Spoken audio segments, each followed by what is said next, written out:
Okay,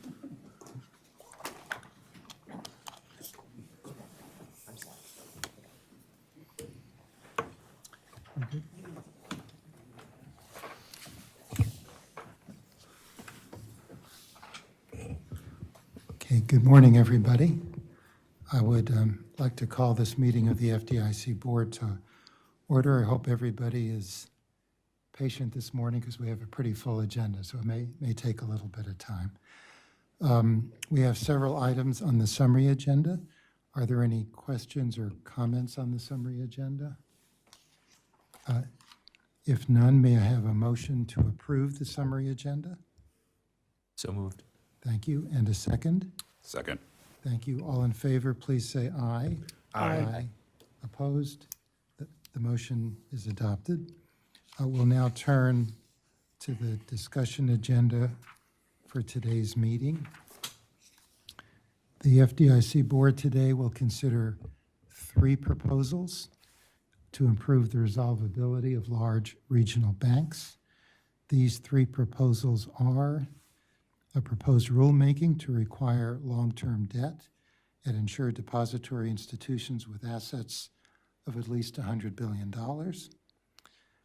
Second, a proposed rulemaking that would represent a substantial revision to the requirements for banks with assets of at least $100 billion to submit plans for their resolution under the Federal Deposit Insurance Act.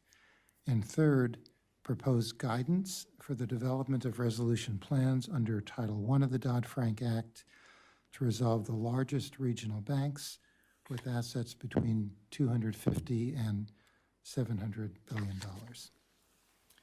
After these 3 proposals, the FDIC Board will consider 2 other proposals involving FDIC corporate governance. Specifically, the Board will consider ways to formalize certain specific procedures to provide for meaningful board engagement when a failing large bank may be acquired by another insured depository institution out of resolution. So that's the agenda for today's open meeting. And with that, we'll turn to the first agenda item. The first item is a memorandum and resolution relating to a notice of proposed rulemaking on long-term debt requirements for large insured depository institutions.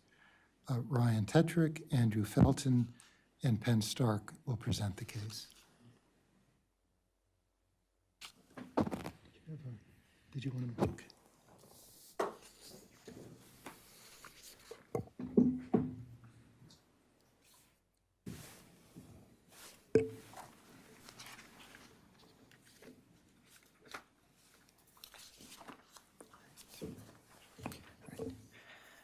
Good morning, Chairman Grunberg and members of the FDIC Board. For your consideration today, staff is bringing forward a proposal applicable to large insured depository institutions with more than $100 billion in assets that are not subsidiaries of global systemically important banks, which would require the covered IDIs to issue and maintain a minimum amount of long-term debt available to absorb losses in resolution. If approved, this notice of proposed rulemaking would be issued jointly by the FDIC, the Office of the Control of the Currency, and the Board of Governors of the Federal Reserve System. In conjunction with this IDI level requirement, the Federal Reserve is also proposing a long-term debt requirement for domestic holding companies of these IDIs, including U.S. intermediate holding companies of foreign banking organizations.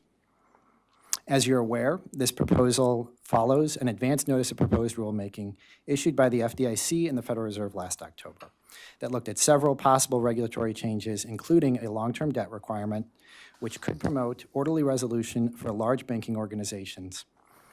In particular, the ANPR discussed the challenges involved in resolving large banks, such as their reliance on uninsured deposits, the limited pool of potential acquirers, and their business model complexity relative to smaller banks. The ANPR solicited public input on the appropriate scope of a resolution resource requirement for how it might be structured, and we received 65 comments on the ANPR from banking organizations, trade associations, public interest advocacy groups, Congress, and private individuals, all of which we reviewed and considered in crafting the NPR before you today. In bringing forward the ANPR last year, we drew on FDIC experience with the large bank failures of IndyMac Bank and Washington Mutual Bank in the 2008 financial crisis, noting particularly that the $13.8 billion of long-term debt at Washington Mutual, equivalent to about 4.5% of total assets, enabled the resolution of that bank at no cost to the Deposit Insurance Fund. We also noted that financial regulatory authorities around the world have long acknowledged the importance of long-term debt to absorb losses in the resolution of large banking organizations, such as through the TLAC standard, which applies to global systemically important banks, but that there is no comparable requirement for the maintenance of effective gone concern resources at regional and large banks subject to resolution under the Federal Deposit Insurance Act. Since the ANPR was published, the FDIC's experience with the bank failures of Silicon Valley Bank, Signature Bank, and First Republic Bank has further underscored the rationale for putting in place such a requirement and influenced the design of the NPR. The recent failures of these three banks highlighted the risks posed by the failure of large IDIs, including the systemic contagion that they can cause, the challenges that the FDIC can face in their resolution. With the presence of long-term debt at these three IDIs as required under this rule, there would have been several material advantages in handling their failure. At the least, it would have significantly reduced the losses the Deposit Insurance Fund will suffer as a result of these failures. Further, it may have reduced the speed and severity of the bank runs that led to the three bank failures and may have made additional options available to the FDIC in the resolution of these banks, which, particularly in tandem with the other measures under consideration today, might have avoided the need for a systemic risk exception. In general, having long-term debt at the IDI level would give the FDIC greater flexibility in a wide range of bank failure scenarios, including to potentially transfer all deposits, including uninsured deposits, to an acquirer or a bridge institution in a manner consistent with the least cost requirement. Long-term debt may also expand the range of options available to sell an IDI at the time of its failure, or if a bridge depository institution is needed to exit from that bridge by improving the ability to capitalize and stabilize the bridge, allowing for time to restructure and sell the bank in whole or in pieces, or to exit through a capital markets transaction. Regarding the scope of this proposal, it would apply to IDIs that have $100 billion or more in total consolidated assets that are subsidiaries of Category 2, 3, and 4 holding companies, or U.S. intermediate holding companies, as well as IDIs of the same size that do not have such a holding company. The proposed rule would also apply to banks that are affiliates of these IDIs. Covered IDIs that are subsidiaries of holding companies required by the Federal Reserve to issue long-term debt would be required to issue their debt internally to their holding companies or a similarly situated entity. And covered IDIs that are not consolidated subsidiaries of such a holding company would be permitted to issue their long-term debt externally to the market. Recognizing that global systemically important banks are already subject to relatively more stringent long-term debt, as well as TLAC and other prudential requirements, the requirements for those organizations and their banking subsidiaries would not change as a result of this requirement. The amount of long-term debt required is based upon the balance sheet of the covered IDI and would reflect the size and importance of the covered IDI relative to the group. The proposed rule would require covered IDIs to have a minimum amount of eligible outstanding long-term debt that is at least 6% of the covered IDI's risk-weighted assets, 2.5% of total leverage exposure where applicable, and 3.5% of average total consolidated assets. These levels are calibrated so that assuming a failed IDI's equity capital is significantly or completely depleted, the long-term debt outstanding would be sufficient to capitalize a newly formed bridge bank to adequately capitalized, inclusive of the capital conservation buffer applicable to risk-based capital requirements and accounting for some balance sheet depletion. Eligible long-term debt would be required to have certain characteristics, including a maturity of more than 1 year, a plain vanilla structure, that is that the debt's unsecured, creditors have limited acceleration rights, it doesn't contain a credit-sensitive feature. And eligible long-term debt would also be required to be subordinate to deposits and general unsecured creditors so that it would absorb losses before these creditors. To provide covered IDIs time to meet the debt issuance requirements and transition a portion of their funding sources, the proposal includes a 3-year implementation period. Covered IDIs would need to meet 25% of their requirements after year 1, 50% after 2 years, and 100% after 3 years. The proposed rule also provides for certain existing debt to be counted towards a covered IDI's amount of required long-term debt. The comment period for the proposal would close on November 30th, 2023. Thank you very much, and we are happy to take any questions that you might have. Ryan, thank you. That was very helpful. I have a statement, and then I'll turn to the other members of the board.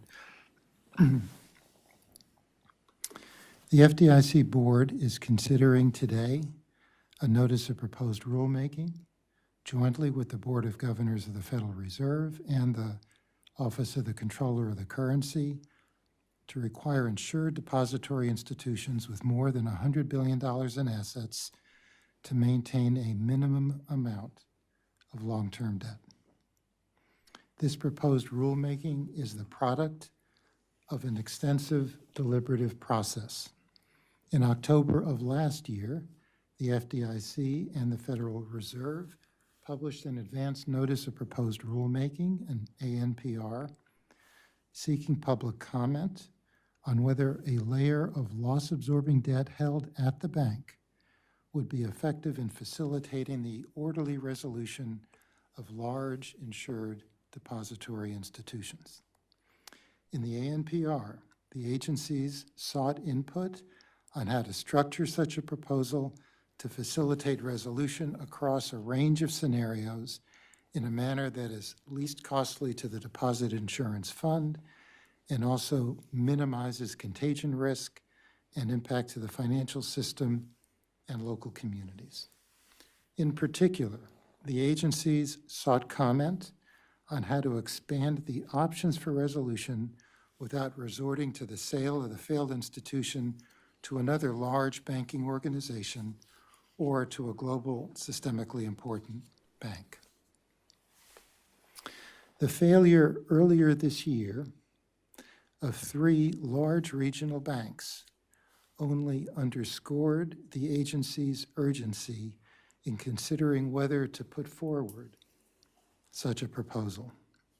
While the FDIC resolved all 3 institutions in a manner that mitigated systemic risk, that outcome was by no means certain. In particular, the resolution of Silicon Valley Bank and Signature Bank required the use of extraordinary authority by the FDIC, the Federal Reserve, and the Secretary of the Treasury, the so-called systemic risk exception under the Federal Deposit Insurance Act, to protect uninsured depositors at those institutions, setting aside the least cost requirement to the Deposit Insurance Fund. In making the proposal that is before the FDIC Board today, the agencies considered the comments received on the ANPR and their experience, both recent and long-term, in the resolution of large banks. So to describe the proposal, it would establish a requirement that all covered banks issue qualifying long-term debt that would be available to absorb losses in the event of the failure of the bank, thereby protecting depositors and reducing the cost to the Deposit Insurance Fund. Under the proposal, covered banks would include insured depository institutions with at least $100 billion in total assets and their affiliated banks. The proposal is designed to address the risks specific to these institutions.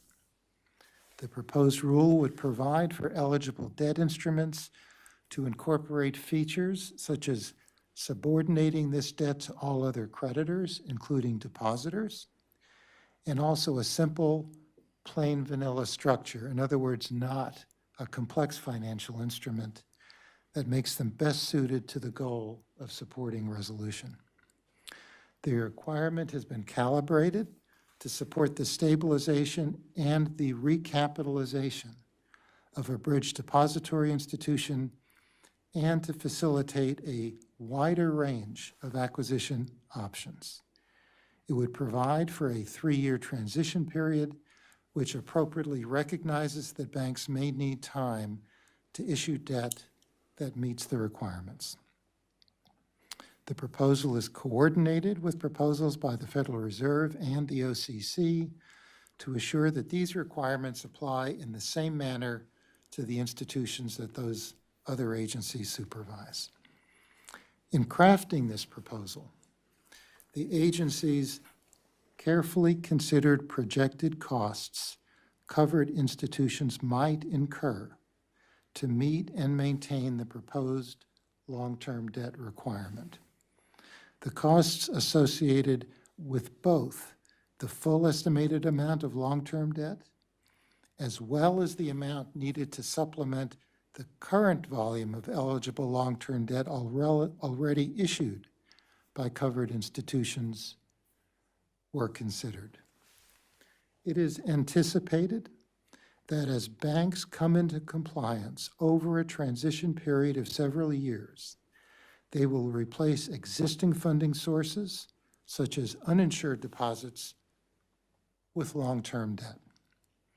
Thus, the funding costs will be the difference between the cost of their existing funding sources and interest paid on long-term debt issued to meet the requirement.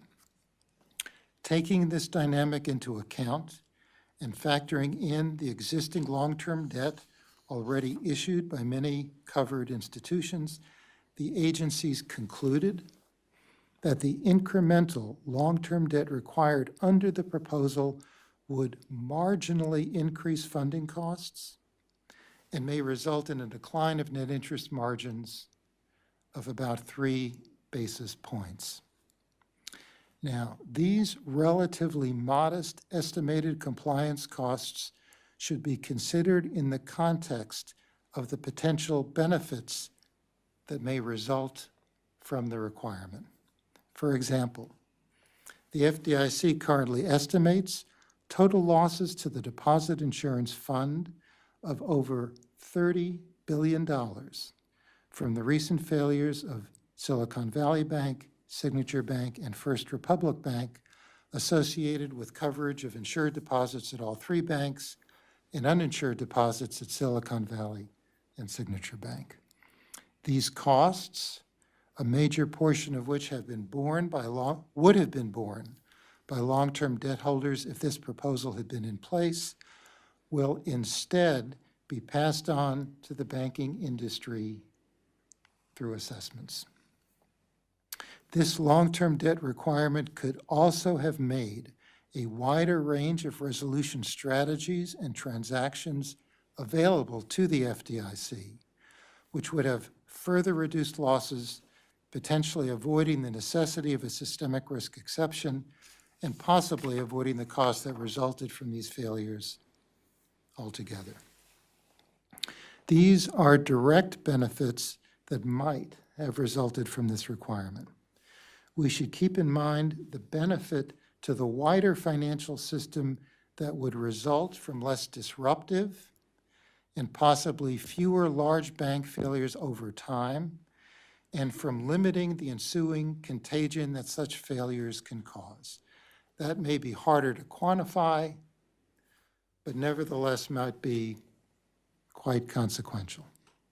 So, in summary, a long-term debt requirement such as the one being proposed today can mitigate the resolution challenges encountered in the failure of large regional banks and bolster financial stability.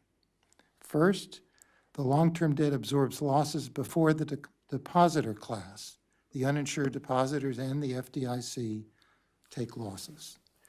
This lowers the incentive for uninsured depositors to run. Second, even if the institution fails, the buffer of long-term debt reduces cost to the Deposit Insurance Fund and makes it more likely that a closing weekend sale could comply with the statutory least cost test and avoid the need for a systemic risk exception. And third, it creates additional options in resolution, such as recapitalizing the failed bank under new ownership or breaking up the bank and selling portions of it to different acquirers as an alternative to a merger with another large institution. In addition, since this debt is long-term, it will not be a source of liquidity pressure when problems become apparent. Unlike uninsured depositors, investors in this debt know that they will not be able to run when problems arise. This gives them a greater incentive to monitor risk in these banks and exert pressure on management to better manage risk. And finally, because these instruments are publicly traded, their prices serve as a signal of the market's view of risk in these institutions. So in conclusion, the experience of the 3 large bank failures this spring should focus our attention on the need for meaningful action to improve the likelihood of an orderly resolution of large banks under the Federal Deposit Insurance Act without the expectation of invoking the systemic risk exception. The long-term debt requirement put forward in this NPR would be a meaningful step in that direction. I am pleased to support this notice of proposed rulemaking, and I look forward to reviewing the comments we receive. Finally, I would like to thank the staff of the FDIC, as well as the Federal Reserve and the OCC for their diligent and thoughtful work in developing this proposal. That concludes my statement, and I'll turn to Vice Chairman Hill. I plan to vote. I plan to vote in favor of the proposal. Although I would have approached aspects of the proposal differently, I am generally supportive of the principle of a long-term debt requirement and think the proposal is worth issuing to receive comments. The major benefit of long-term debt is that it provides a pool of resources that will always be available to absorb losses before the deposit insurance fund and the depositor class after a bank fails. Long-term debt can significantly reduce the cost of failure to the DIF, thus reducing both the cost that is socialized across the industry and the tail risk of potential taxpayer exposure. Long-term debt also significantly increases the likelihood that, from a financial stability perspective, the least disruptive resolution option, generally a quick sale of the failed institution, is also the least cost option, while also boosting the probability that an all-deposit bridge bank satisfies the least cost test in the event a quick sale is not available. There are 2 major items in the proposal that I would have addressed differently. First, the proposal would generally impose a long-term debt requirement on both the holding company and the bank subsidiary for institutions in scope, requiring that each holding company issue debt externally to markets and each bank issue internally to its parent. However, more than 75% of the domestic firms subject to the proposal have more than 97% of their assets within the bank. For most of these institutions, the likelihood of an FDI Act resolution of the bank in the event of failure is very high. In that case, the parent would file for bankruptcy while the FDIC would resolve the bank subsidiary, meaning the long-term debt we care about needs to be at the bank and only at the bank. I think that we should consider, and hope we receive comments on, the relative benefits of imposing the long-term debt requirement only at the bank and not at the holding company for most of these firms, and allowing the bank to issue externally or internally. I also encourage comments on whether and under what circumstances a separate holding company requirement might be warranted, and for firms subject to a holding company requirement, whether we should consider alternative approaches to determining how much of the resources must be pre-positioned at the bank. The second item that warrants additional thought is the calibration. Under the proposal, the amount of required long-term debt is determined based on the same capital refill methodology that was used in the GSIB TLAC rule. However, the GSIBs have all adopted a single point of entry resolution strategy in which the material entities would be recapitalized and continue operating subject to risk-based and leverage capital requirements. By contrast, the domestic banks subject to the proposal have all adopted a multiple point of entry strategy in which the bank subsidiaries would be resolved under the FDI Act and thus no longer subject to capital requirements. For most of these institutions, a sale of the failed bank franchise is a much more likely resolution outcome than a recapitalization, as was the case in the 3 failures earlier this year. As a result, I question whether the capital refill framework is the right approach.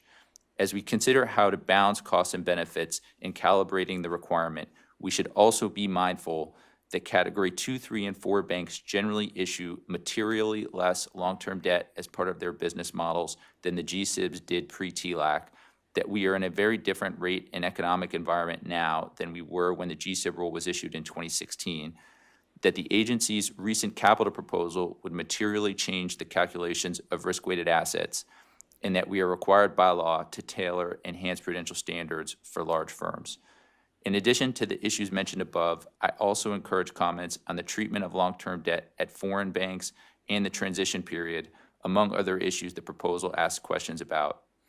Finally, I think it is important when discussing long-term debt requirements to also mention the existential issue hovering above the proposal, which is whether the agencies will be able and willing to impose losses on bondholders following a failure.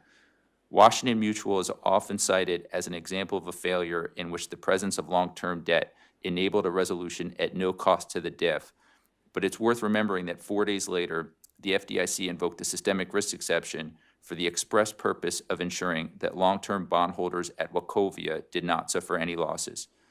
More recently, following the, quote, failure, end quote, of Credit Suisse, the Swiss authorities imposed losses on a relatively small amount of contingent convertible bonds while fully protecting a much larger pool of TLAC-eligible long-term bonds. All of which is to say, I think that policymakers should be cognizant that support for a long-term debt requirement is in effect an implicit commitment to impose losses on long-term creditors in the face of what may be tremendous uncertainty, and continue to think about the tools available to restore confidence if needed. I would like to thank the staff for their hard work and numerous constructive discussions with me on the proposal. I look forward to the comments. Thank you. Director McKiernan. Thank you, thank you, Chairman. First, let me thank the staff for the work on this proposal. I'll submit a longer written statement for the record, but maybe just to hit 2 or 3 key points. Maybe just to affiliate myself with the Vice Chairman's comments on at the end there. It's one thing to have the capacity. It's another thing to have the courage and the conviction to follow through. And I think it's important that we continue to try to enhance our resolution framework so that we can have more courage and conviction in our ability there. But ultimately, at the end of the day, you got to have the guts to follow through. In my view, the March 12 decision to invoke the FDIC's emergency powers to facilitate the resolutions of SVB and Signature really was an admission that despite 15 years of costly reform efforts, we still don't have an effective resolution framework for mid-sized and large banks. My view, the solution is not to pile on with more prescriptive regulation or to otherwise try to push responsible risk-taking out of the banking system. Instead, we need to acknowledge that bank failures are actually an inevitable feature of a dynamic and innovative economy, and we should plan for those inevitable bank failures by focusing on strong capital and an effective resolution framework as our best hope for eventually putting into our practiced habit of privatizing gains and socializing losses. So towards that goal, I plan to support today's proposal. I'll also affiliate myself with the chairman's really excellent kind of itemization of all the benefits associated with the long-term debt. To me, one of the real important features here is our ability to credibly impose losses on shareholders and creditors. That said, I do have maybe 1 or 2 concerns with today's proposal, and I do look forward to comments on these issues as well as others as I come to a view on the eventual finalization. First, it's important to me that our regulatory framework be, to the extent it can be, sort of future-proof, right? And in particular, that we not lock in a particular market structure. By mandating a minimum amount of internally issued long-term debt, this proposal would deny regional banks and foreign banks the flexibility that the U.S. GSIBs have to decide the extent to which resources are pre-positioned at their bank subsidiaries. So in this respect, the proposal is actually more prescriptive than the pre-positioning expectations applicable to the U.S. GSIBs. Sure, most of the domestic banking organizations covered by this proposal currently have a bank-centric business model today, so perhaps this is not so much an issue today. But these banks should also not have to confront a regulatory framework that discourages or even prevents their businesses from evolving down the road in ways that might necessitate more flexibility and pre-positioning to facilitate resolution planning. To the extent these dynamics are real, I am concerned that this proposal's prescriptive prepositioning requirement could shield the GSIBs from competition. Second, I share with Vice Chairman Hill some reservations about whether the capital refill framework is the right calibration framework for all covered banking organizations. And assessing the costs and benefits of this calibration framework, I will be particularly eager to better understand the extent to which certain firms might face different costs in maintaining the required amount of long-term debt. With that, let me thank again the staff for the work, and I do look forward to supporting the proposal. Thank you. Director Sue? Thank you, Chairman Grunberg. So I support this interagency proposal, and notably the OCC is joining the FDIC and the Fed in issuing this NPR. Safeguarding and fostering trust in large banks is critical to the missions of the federal banking agencies, to financial stability, and to sustaining democracy. Few things can erode that trust faster than the deep unfairness that comes from privatized gains and socialized losses. This interagency NPR establishing a long-term debt requirement for all large banks, not just the GSIBs, would mitigate this risk. Long-term debt can play a crucial role in the orderly resolution of a failed bank. Under the TLAC requirement, GSIBs are required to hold a minimum amount of long-term debt. This serves as an important buffer so that if a firm fails, its private investors absorb the firm's losses and are bailed in, instead of taxpayers footing the bill for a bailout or healthy banks being asked to cover outsized losses by the DIF or special assessment. All large banks, not just the GSIBs, should have sufficient long-term debt. Long-term debt can help mitigate the risk of runs by ensuring that large banks' private investors absorb the losses before the depositor class. If Silicon Valley Bank, for instance, had had sufficient long-term debt, its losses would have been borne by the bank's investors, potentially mitigating the risk of a depositor run. In the event of a failure, a bank's buffer of long-term debt would also make it more likely that a closing weekend sale could comply with the statutory least cost test and avoid the need for consideration of the systemic risk exception to that test. Moreover, the long-term debt buffer would also create additional options in resolution, such as a recapitalization of the failed bank under new ownership or breaking up the bank and selling portions of it to different acquirers. These solutions would expand today's limited choices beyond simply an acquisition by another large institution. For these reasons, I support inviting public comment on the interagency NPR. And I want to thank staffs at all three agencies for their hard work and collaboration on this. Thank you. Director Chopra? Thank you, Mr. Chairman. Thanks, Ryan and team, for all this. I just want to ask a couple of questions. You covered it a little bit, but maybe it's worth expanding slightly. So I wanted to ask if SVB's signature in First Republic had been in full compliance with the rule we propose today, how might that have impacted losses to the fund and our need to invoke the systemic risk exception? Director Chopra, thank you for the question. So it would have had a material impact. How material, I think, is hard to say for certain.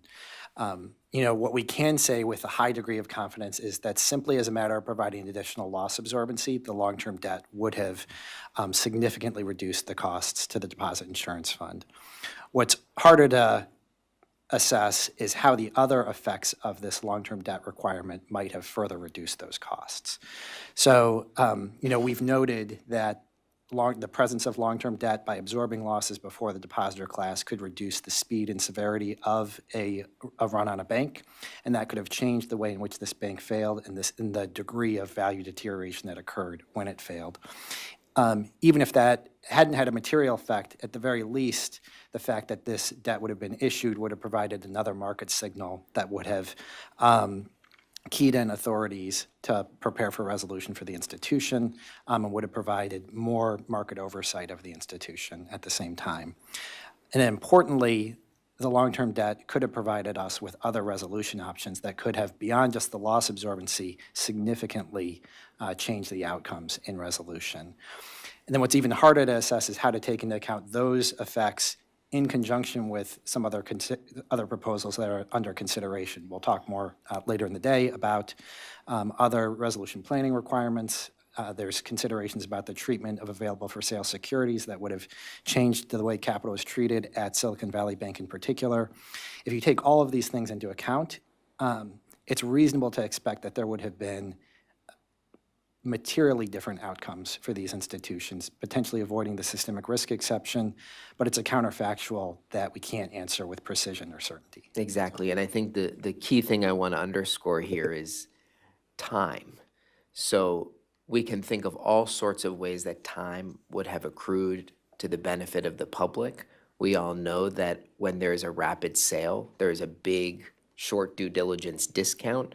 So I think we will never know exactly, but I do think those benefits would have been substantial. And we are now in the midst of we've proposed a recovery of the losses to the fund from the systemic risk exception, and that could have been avoided or potentially much, much smaller. I want to ask about specifically some of the dimensions of the long-term debt, and I think it's useful for you to share a bit more. So I think you've shared that it's going to have to be a minimum of year in duration, and there really are not restrictions on the different ways that it could be issued. It could be publicly issued, it could be over the counter, as I understood, and also it could be issued to executives and employees through their compensation packages. And is that accurate, that firms could issue some of this debt through various compensation schemes?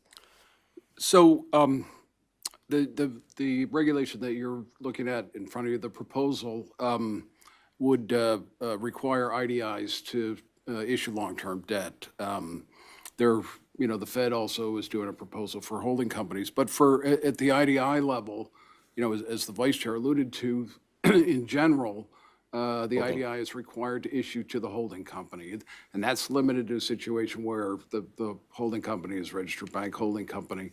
So standalone IDIs could issue the debt as compensation to executives, and to be clear, if the executive were issued the debt security and the institution failed, that executive would be a creditor that would stand in the back of the line behind general creditors. Good. I want to ask a little bit about this transition period.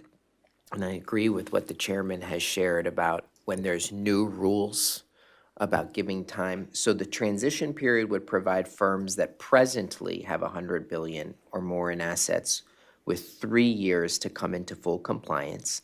As I understand, year 1, 25%, year 2, 50%, year 3, 100%. Those are the hurdles. It would also provide firms that cross the $100 billion threshold in the future with 3 years, even if they cross 10 years into the future. What do you feel is the justification for providing such a long transition period for firms that cross the threshold well into the future and long after the rule is finalized? And I'll ask this too. Would SVB or Signature have been required to fully comply with the rule at the time of their failure, or would they still have been in the transition period given their rapid growth? Great. So thanks for the question. And, you recount the transition period accurately. And, this transition period is in place, both the initial transition period and the phase-in for institutions that cross the $100 billion line to provide time for them to transition a portion of their funding and adapt their balance sheets to the new requirement.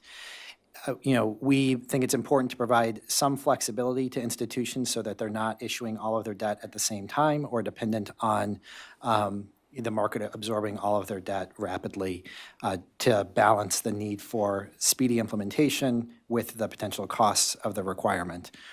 It's a reasonable question about, for institutions that cross that line, if the phase-in period is appropriately similar or could be shorter. For SVB and Signature, they would have been required to have issued a large portion of their long-term debt requirement, but they would not have been required to be in full compliance at the time of their failure. The transition period that we're proposing here, however, is consistent with a similar phase-in period in the TLAC rule for institutions that become subject to that rule. And we felt it's important to mirror that rule and avoid a greater burden on the large and regional banks that might be placed on the GSIBs in the transition period. But we do ask questions about this transition period, and we expect to get informative comments on this subject. Well, good. I'm obviously, this tier of banks has a extremely big footprint on the impact on regional economies and consumers in a way that the GSIBs do not. I mean, they all do, but these are particularly poignant, and figuring out how we really think about the different business models is important. I do, like my colleagues, support this. I will also submit something more complete for the record, but I'll just briefly share. Last month, we voted to propose a rule that would reduce the risk of bailouts and other catastrophic consequences stemming from large bank failures by proposing a requirement for owners of these banks to have more skin in the game. The rule reflects some critical lessons from the past, including the 2008 financial crisis that crushed the economy. But even with more skin in the game, banks can still fail, and they can fail very quickly. And even when the failing bank isn't a Wall Street giant, the risk of contagion is real, as we saw with the recent failures this spring. So today we are voting on proposed rules that would protect the public in the event of one of these failures, reducing the need for emergency measures, mega mergers, and big losses to the Deposit Insurance Fund. So in conjunction with the Fed and the OCC, we're proposing to require these domestic systemically important banks to fund their operations with a minimum level of long-term debt. Since big payments on the debt aren't due rapidly, it does not create additional liquidity pressures on a bank facing financial stress in the same way. The debt would be available to absorb losses in the event of a failure, which would help us execute the strategies outlined in various plans that we will discuss more later. I think a place where I want us to make sure we are thinking about during this comment period that I know I appreciate the need, and you all have done a very good job creating consensus among us. But just as my colleagues have highlighted a few places, I also think there's places where the comment we should look at carefully.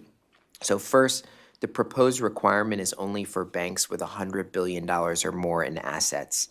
And this threshold, we can debate it a bit, but we do have real-world examples where banks under $100 billion, particularly those with high levels of uninsured deposits, posed threats of contagion and had limited resolution options with their failure. In one notable example, IndyMac in 2008 exacerbated stress in the system and led to a $12.4 billion loss to the fund after there was no immediate buyer available, and IndyMac had just $32 billion in assets. And other institutions experiencing failure or stress that fell under that threshold should make us really look hard at the comments to see if we put in the right place.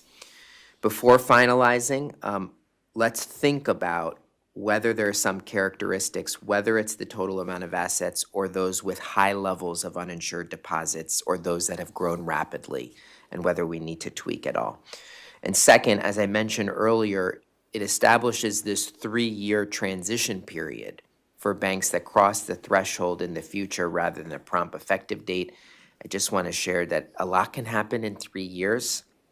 SVB crossed the $100 billion threshold in June 2021, which is less than 3 years ago. So I raise this not with any criticism, but really just areas for thinking as we finalize it. I really appreciate the need for us to offer some transition period, but I also think banks need to prepare in their own capital planning of when they are growing and crossing thresholds, what they need to do. So I just ask that we be very open-minded on it. In the Federal Reserve Board Silicon Valley Bank autopsy highlighted, we may need to rethink those transition periods across the board, not just here. So every serious regulator is concerned about our country's ability to withstand the failure of a large bank without rushing to emergency measures, and I think today's proposal will really go a long way in giving us more time and options to deal with those failures. Great, thank you very much. Any other comments or questions from the board? If none, may I have a motion with respect to the notice of proposed rulemaking regarding long-term debt requirements? So moved. Thank you. And a second? Second. Thank you. I'll now call the roll for the vote to approve the notice of proposed rulemaking. I vote aye. Vice Chairman Hill? Aye. Director McKiernan? Aye. Director Sue? Director Chopra? Aye. The ayes have it, I think, and the motion is adopted. Okay, we'll now move to the second item on today's agenda.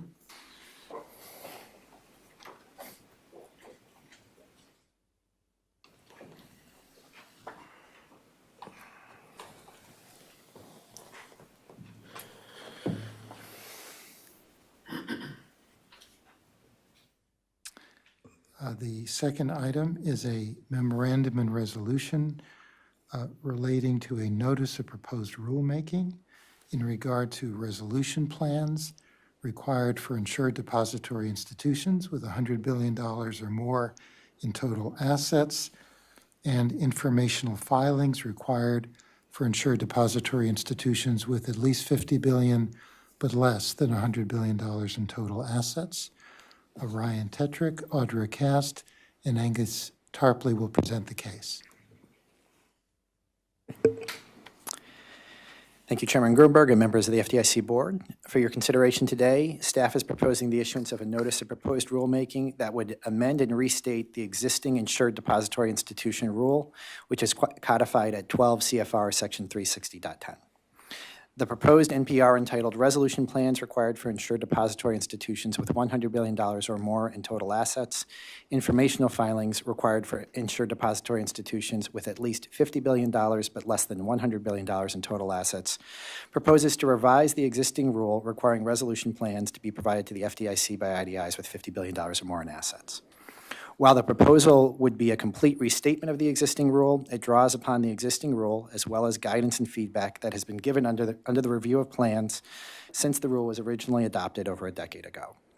It reflects lessons learned from the large bank failures this spring and would meaningfully improve the FDIC's readiness to handle large bank failures with reduced cost and increased orderliness. While the scope of the proposed rule would remain unchanged in that it would apply to all IDIs with $50 billion or more in total assets, the NPR proposes creating two categories of covered IDIs, or CIDIs. The first group, Group A CIDIs, consists of IDIs with at least $100 billion in total assets, which would be required to submit full resolution plans. The second group, Group B CIDIs, consists of IDIs with at least $50 billion but less than $100 billion in total assets, and these IDIs would be required to submit reduced content informational filings. For these resolution plans and informational filings, the NPR proposes biennial submissions, as the FDIC has found that annual submissions are too frequent to allow for review, feedback, and incorporation of feedback by filers into their subsequent submissions. However, bearing in mind that risks can and do change in significant ways over a 2-year period, the NPR proposes an interim supplement in the off years that would provide updates to a limited subset of content elements, including key metrics and other content where up-to-date information would be most useful. Under the proposal, Group A CIDIs would be required to identify an end-to-end resolution strategy for the efficient and effective resolution of the bank from the point of failure to the final disposition of the IDI's franchise under a reasonable failure scenario. The identified strategy would be required to address the formation and stabilization of a bridge depository institution that would continue operations of the failed bank and preserve value unless the filer identifies another strategy that best meets the credibility standards set in the rule. A closing weekend sale, however, would not be permitted as the identified strategy. While in certain actual failure scenarios, an over-the-weekend sale may be the most effective strategy to meet the goals of resolution, and the rule does therefore seek information and capabilities that would enable a rapid sale, we also recognize that this option is likely to be unavailable in many scenarios for banks of this size and complexity. For these CIDIs, the pool of possible acquirers is limited. Transactions may be complex and involve long timelines or could require accepting significant costs to complete a rapid sale. For that reason, the proposal seeks to address the need for information and analysis that would support other options, including that in recognition that an actual failure may take place under a wide range of failure scenarios. Turning to the proposed credibility standard, it would consist of two prongs. The first prong would apply to the identified strategy, and thus only to Group A CIDIs. Under this prong, the strategy must provide timely access to insured deposits, maximize value from the sale and disposition of assets, minimize any losses realized by creditors of the CIDI in resolution, and address potential risk of adverse effects on U.S. economic conditions or financial stability. The second prong would apply to both Group A resolution plans and Group B informational filings, and it would require that all the information and analysis in a resolution plan that's submitted be based upon observable and verifiable capabilities and data, and that all the content requirements are adequately addressed. These proposed content elements of the rule, which would be evaluated under the second prong, build upon elements in the current rule, including elements previously addressed in guidance. Some of the elements would be expanded and further developed, and these include items that were identified as being particularly useful in the recent large bank failures, such as detailed information about organizational structure and cross-border operations, the identification of separable franchise components, and the establishment of a virtual data room, and the identification of critical services and key personnel. A few elements that were subject of exemptions in the most recent set of plan submissions would be eliminated under the proposal, and the proposal would address one new area regarding the CIDI's digital services platforms. The informational filings required of Group B CIDIs would have reduced content relative to the submissions from Group A CIDIs.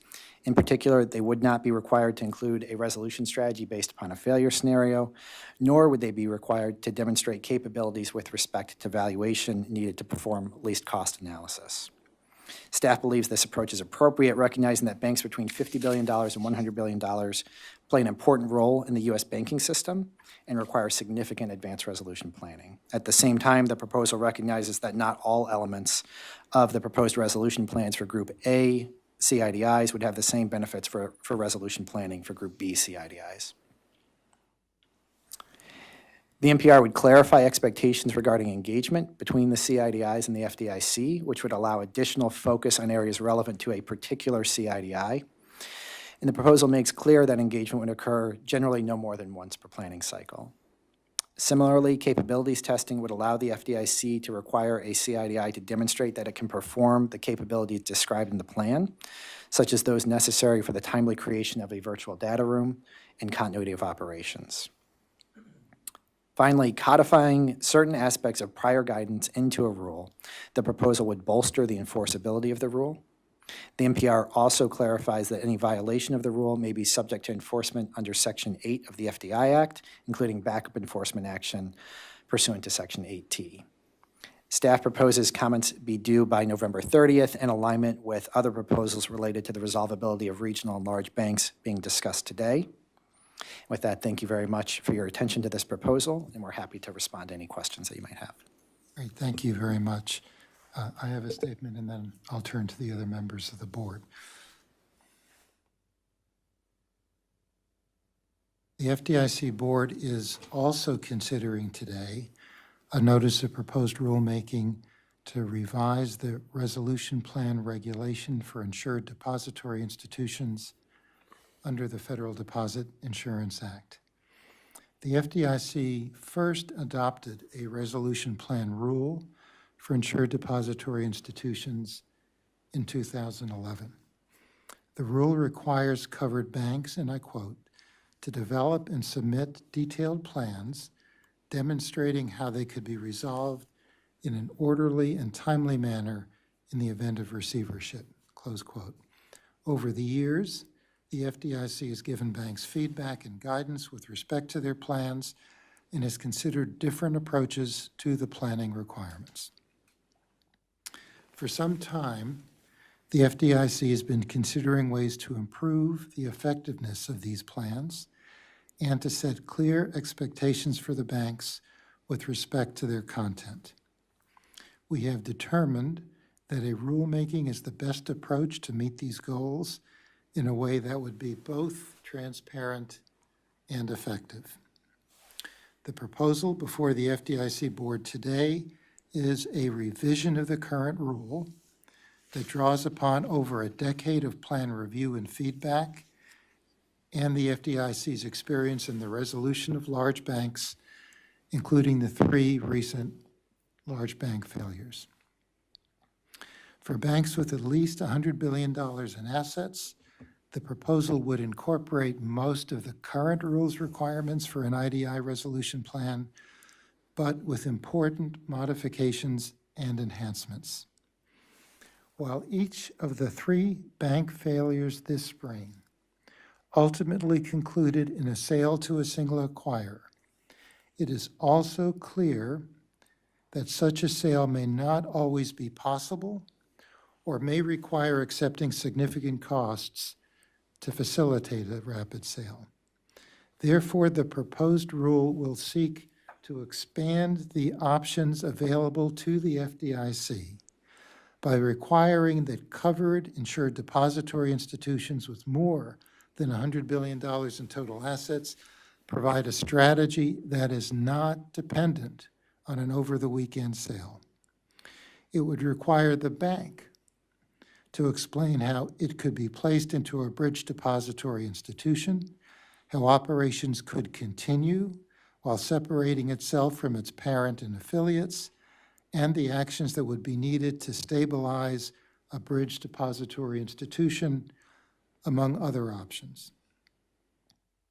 The development of strategies for how each particular bank could be resolved is an essential tool to enable a quick and effective response if the bank were to fail.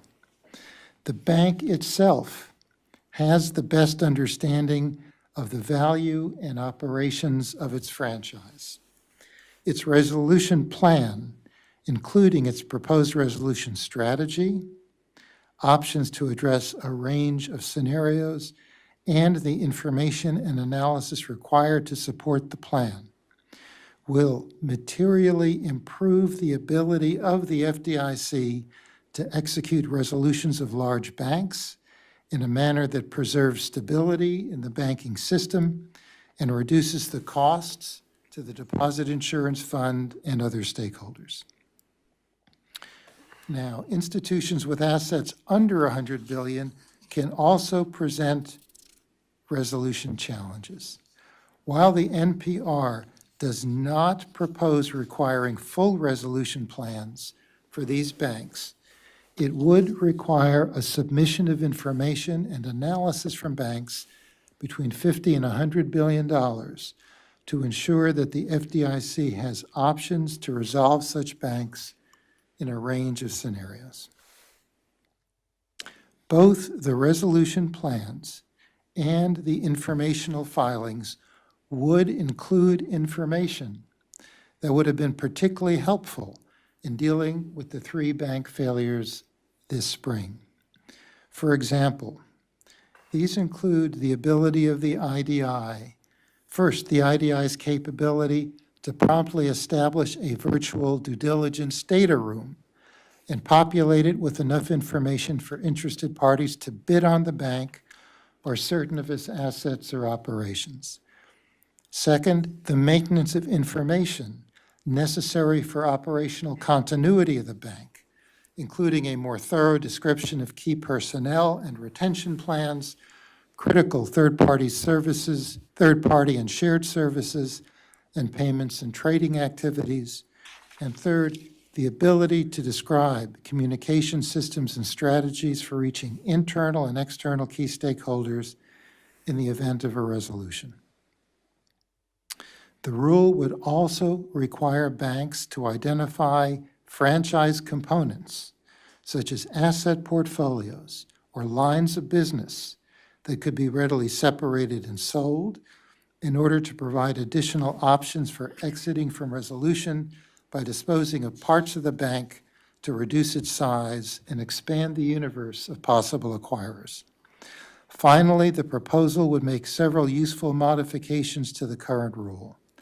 It would provide for submissions every 2 years, with a limited interim supplement in the off years to keep up-to-date dynamic information that would be critical if the institution were to fail. The proposal would also provide a clear credibility standard for the FDIC's review of resolution submissions, We expect this clarity will help the banks understand the FDIC's expectations and will facilitate an effective review process and meaningful feedback. The proposal also appropriately emphasizes the value of engagement with these banks on resolution matters and testing to validate key capabilities. So in conclusion, a stronger resolution planning requirement for large regional banks, combined with a long-term debt requirement as already proposed by the FDIC board today, would provide a much stronger foundation for the orderly resolution of these institutions. I support this proposed rule and look forward to reviewing the comments we receive. I would also particularly like to thank the FDIC staff for their thoughtful and dedicated work on this important rulemaking. That concludes my comment, and I'll turn to Vice Chairman Hill.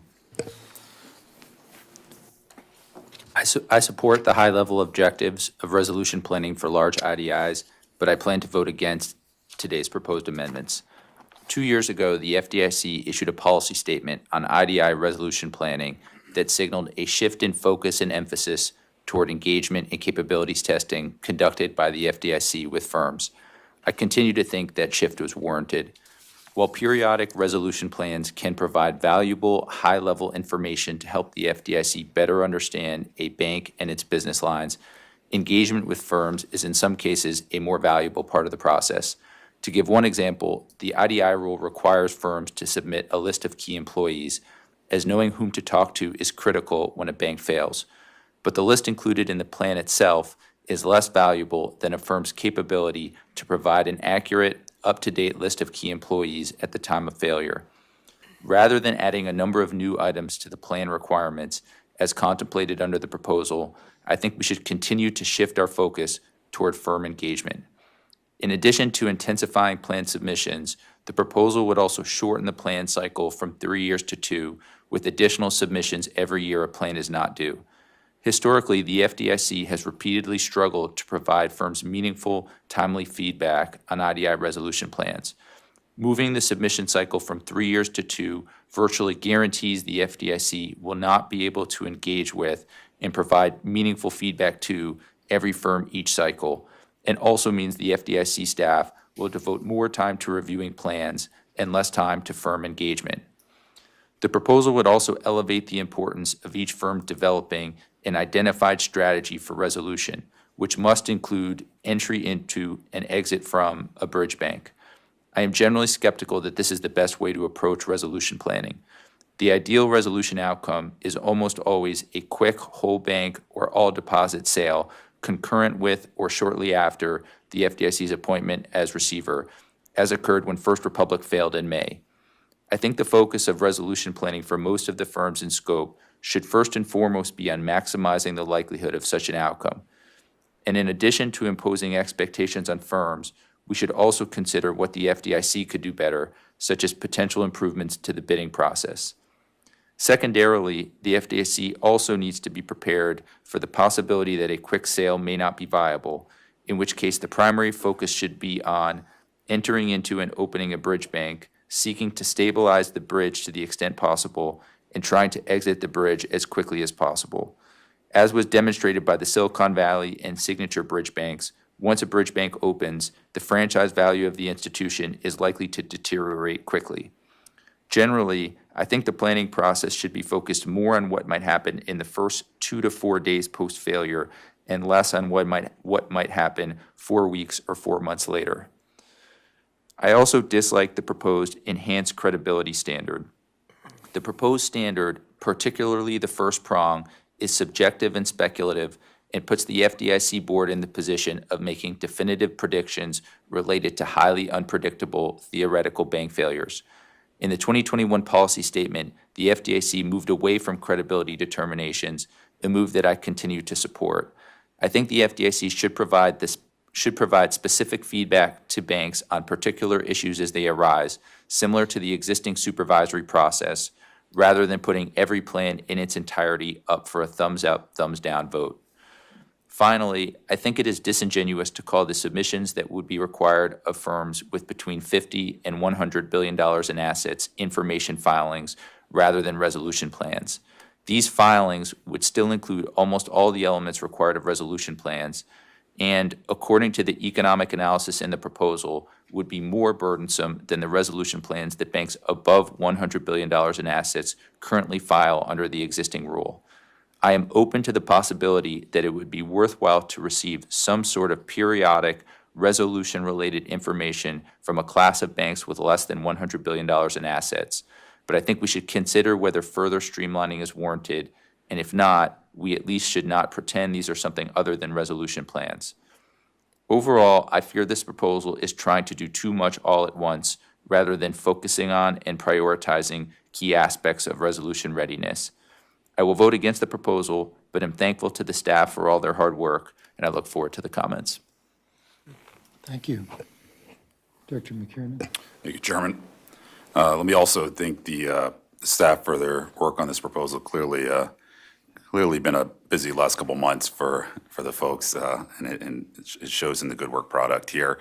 I do think resolution planning is an important part of an effective resolution framework, but I won't be able to support this proposal because I have not been persuaded that the FDIC has the required statutory authority to prescribe and enforce certain of its requirements.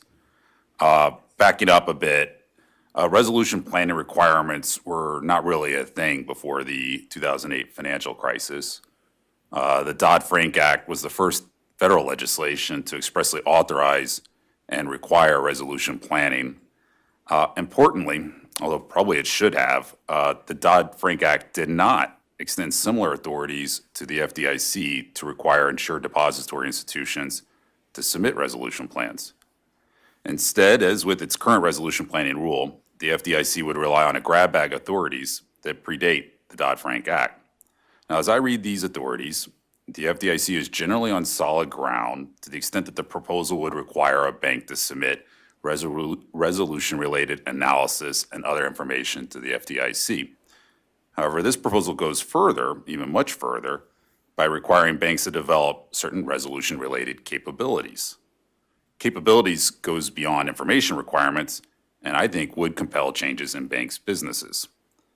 The apparent need for a legislative grant of authority is underscored by the conflict between the different enforcement schemes contemplated by this proposal and the Section 165D authorities of the Dodd-Frank Act.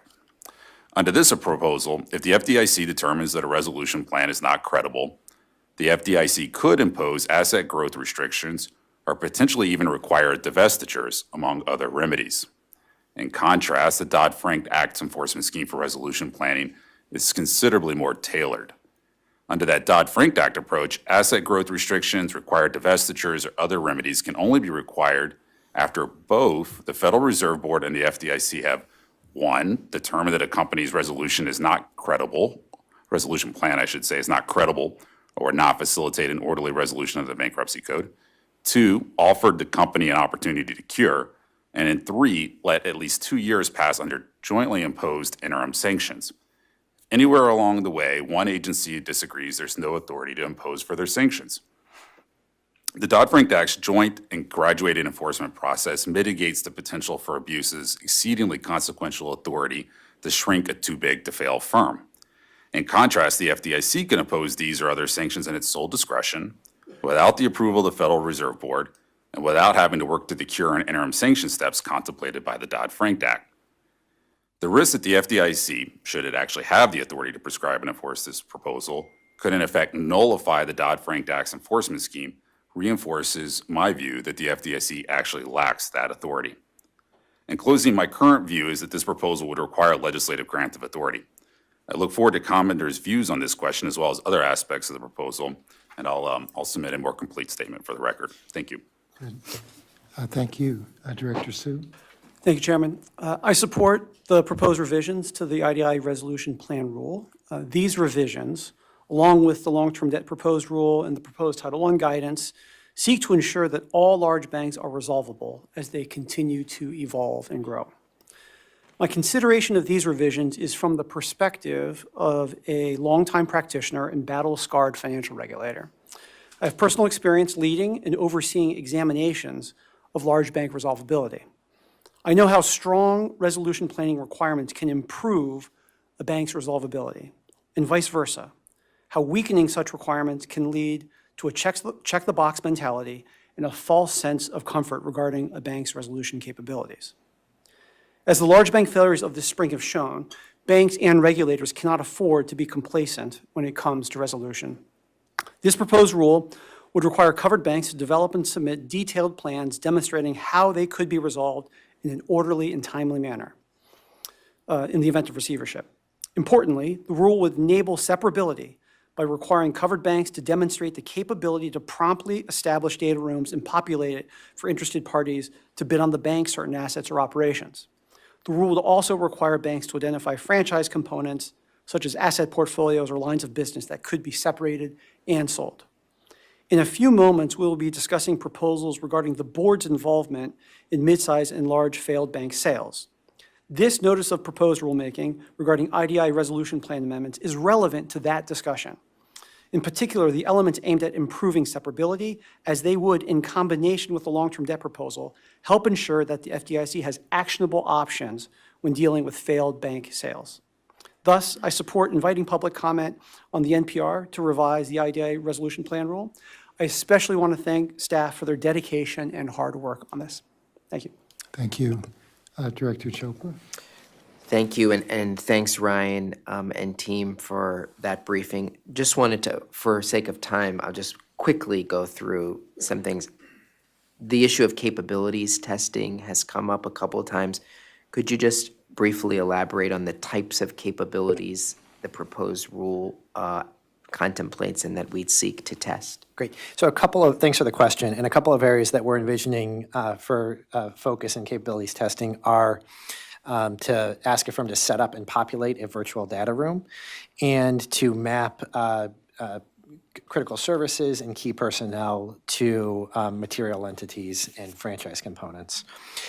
These exams, these would function a lot like supervisory exams, where we provide instructions to an institution, a timeline, we'd review how they respond to those instructions, and we would provide formal feedback to the institution. And the goals here are really to determine, can a firm do what it says it can do in its plan, and then to ensure that the FDIC can make use of those capabilities and that we know how to make use of those capabilities when we actually need them, not just in connection with the sort of pre-prescribed submission of a plan. And I think a comment I just want to make here is that the capabilities testing is really a reality check on the plan.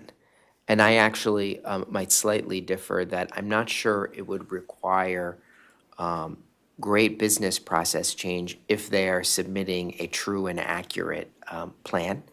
I think we've all, as regulators, have dealt with the reams of paper before.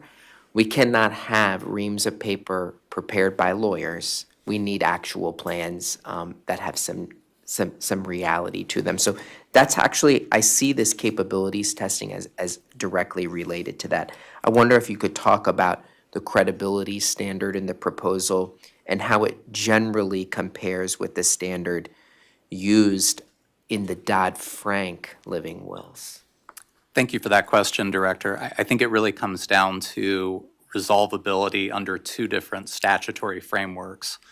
So the living wills are really focused on the bankruptcy code, whereas these resolution plans under the proposed rule are focused on effective resolution under the FDI Act. Specifically, the Dodd-Frank requirement focuses on rapid and orderly resolution of the firm under bankruptcy. They must be resolvable in a manner that substantially mitigates the risk to financial stability without public support. Comparing that to the IDI plans under this proposed rule, they're focused on really the FDIC's ability to efficiently and effectively resolve the particular IDI under the FDI Act, including minimizing potential losses and value destruction, as well as minimizing potential losses to the FDIC's deposit insurance fund, and assuring that insured depositors have access to their insured deposits as soon as possible.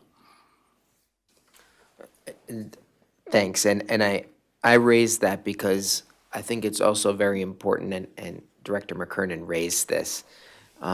There is standards that are contemplated in statute. These are for designated non-bank systemically important financial institutions, other very large banking organizations at the holding company level.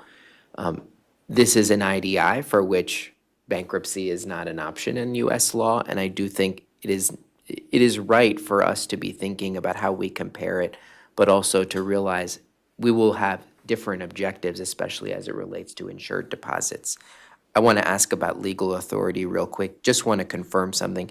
Does this proposal rely on the same legal authority and enforcement mechanism that the initial final rule relied on in 2012 and the subsequent changes to the requirement made over the past decade? Yes, again, thank you for the question. The authority is unchanged. It's identical. In addition, the enforcement authority is unchanged, that being Section 8 of the FDI Act and the remedies that are available under that section. We have been more explicit about that enforcement authority, and we've also, as we just discussed, made some changes to the credibility standard to, again, seek to be more transparent and provide a clear expectation of what is required under the rule. But the authorities, including the enforcement authority, is identical to the existing rule. And the remedial scheme in Section 8 has a pretty long list, and as a general matter, enforcement actions seek remedies tailored to the issue and are subject to judicial review. The FDIC is proposing to significantly increase the rigor and credibility of the wind-down plans submitted by certain large banks. The enhancements would be especially relevant to the issues we have faced recently. Rather than simply assuming that an even bigger bank or another big bank will be available to acquire it in the event of a failure, these organizations would have to provide more detailed information on their lines of business, branch footprints, valuation methods, and other details that would enable us to potentially separate or break up the bank and sell them in pieces to multiple buyers if needed. It contemplates that the failed bank could be restructured and recapitalized, including through an initial public offering. And rather than just produce reams of paper, banks would have to demonstrate that they actually can execute the plan. It would give the FDIC more options and greater flexibility as the receiver of the failed bank. And too often, it is true that we deal with it by quickly selling it to a larger bank. The universe of potential whole bank buyers may be small, and there is inherent risk in rapidly bidding on a failed bank without months of due diligence. So creating this option set may also help us protect losses as well as many other objectives.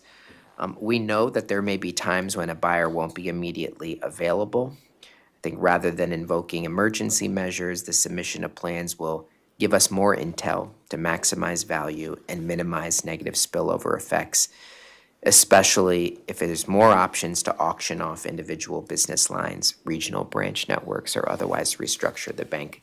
Thanks again for your work on this. I'm pleased to support it. Thank you. Any other comments or questions from the board?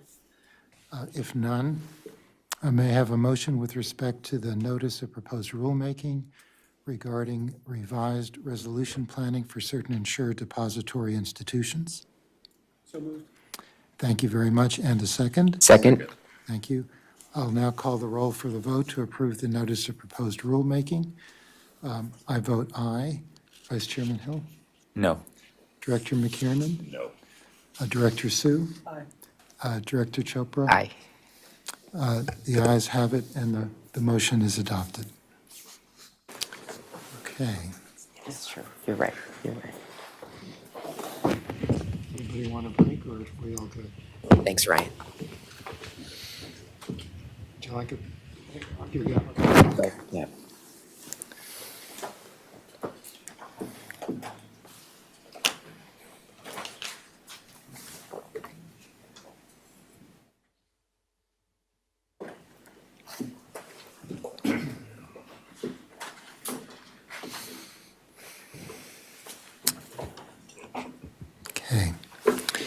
The third item on the open agenda today is a memorandum and resolution relating to publication of proposed guidance for Dodd-Frank Act Resolution Plan submissions of banking organizations with assets between $250 and $700 billion.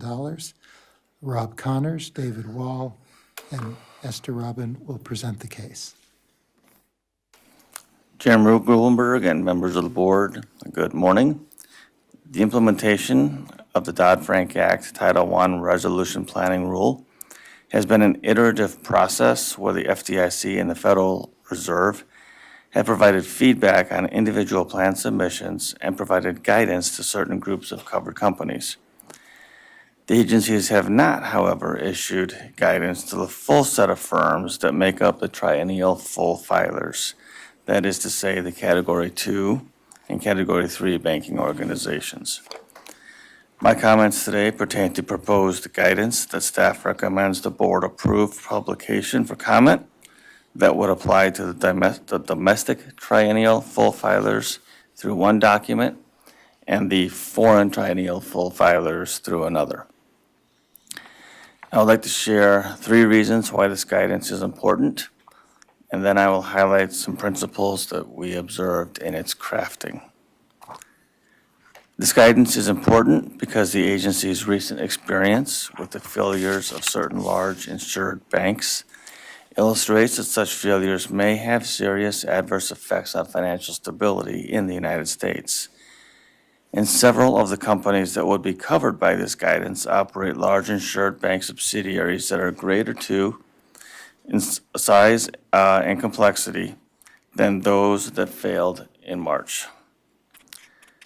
Several of the triennial full filers submitted in prior years what were known as tailored plans, meaning that they focused on non-bank operations of the company and largely provided limited analysis regarding the activities of the insured bank subsidiaries.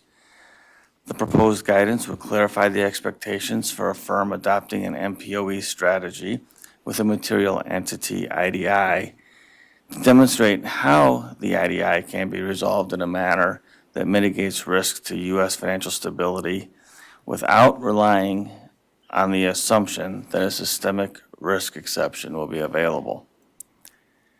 This guidance is important because several large foreign banking organizations conduct meaningful operations in the United States and have the potential to present risk to U.S. financial stability. The FDIC and the Federal Reserve have stated, and staff continues to believe and recommend, that the preferred outcome in the event of a foreign bank's failure is a successful home country-led resolution.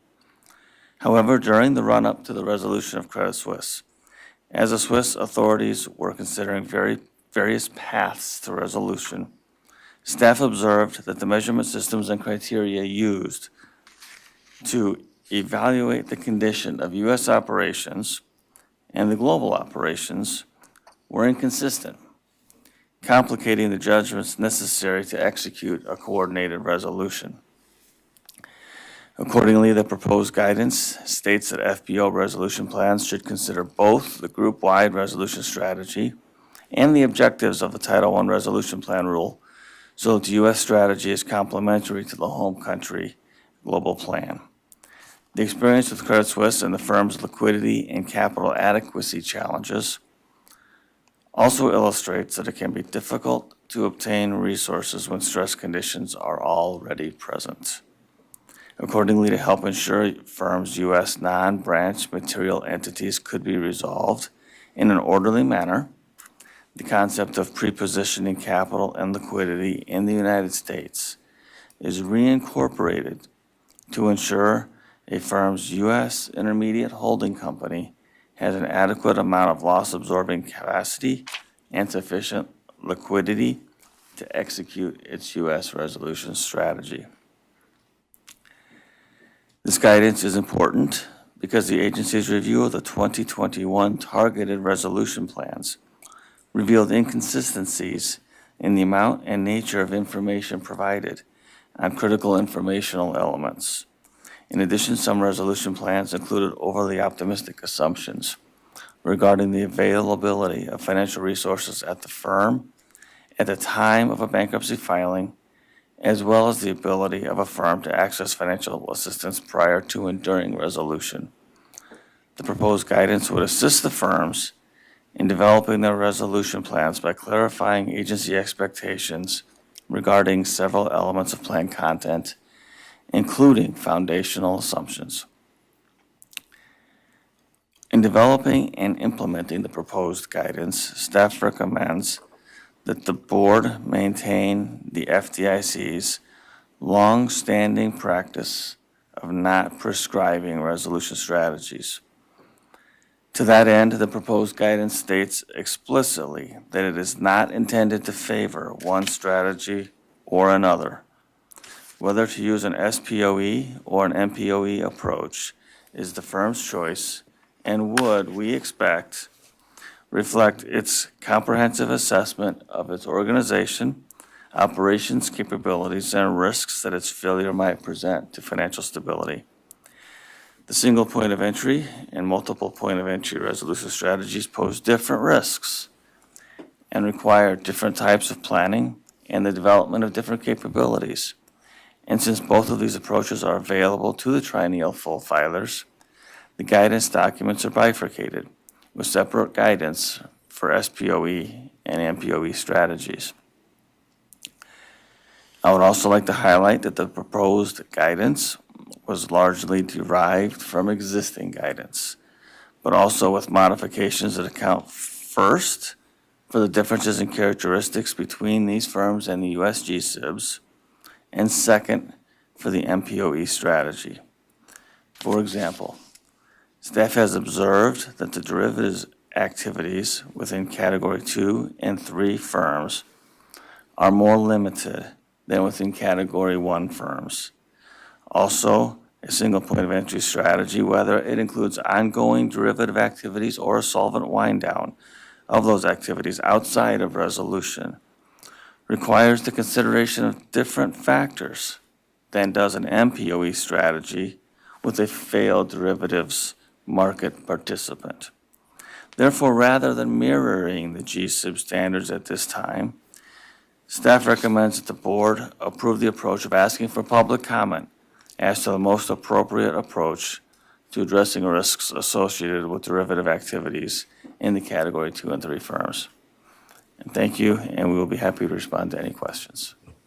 Thank you, Rob. I'll have a brief statement, then I'll turn to the rest of the board.